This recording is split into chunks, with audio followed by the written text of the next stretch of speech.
खरगोश और मगरमच्छ। एक घना जंगल था जहां एक तेज तर्रार खरगोश रहता था। उसकी फुर्ती और चतुराई की वजह से जंगल के सारे जानवर उसकी इज्जत करते थे। उसी जंगल के पास एक चौड़ी नदी बहती थी जिसमें एक धूर्त मगरमच्छ रहता था। मगरमच्छ बड़ा चालाक और भूखा रहता था। उसे हमेशा इस बात की चिंता रहती कि कोई आसान शिकार हाथ लगे। एक दिन खरगोश को नदी के उस पार जाना था, लेकिन पानी बहुत गहरा था और वहां पुल भी नहीं था।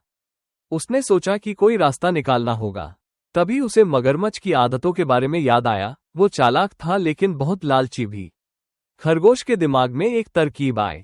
खरगोश नदी के किनारे जाकर ऊंची आवाज में बोला, अरे मगरमच्छ भाई, मैंने सुना है कि जंगल के राजा शेर ने सारे मगरमच्छों की गिनती करने का आदेश दिया है। जो मगरमच्छ इस गिनती में शामिल नहीं होगा उसे जंगल से निकाल दिया जाएगा। मगरमच्छ चौंक गया। उसने पूछा, गिनती? लेकिन कैसे?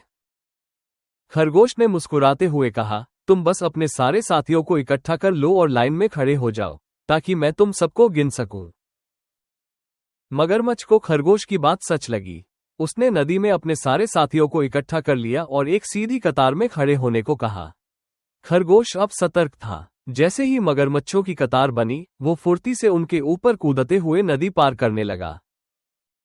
1, 2, 3 वो बोलता गया और मगरमच्छों की पीठ पर दौड़ता गया। जब वो आखिर में नदी पार कर गया तो मुस्कुराकर बोला, धन्यवाद मगरमच्छ भाई, तुम सबकी गिनती पूरी हो गई और मैं भी सुरक्षित पार आ गया।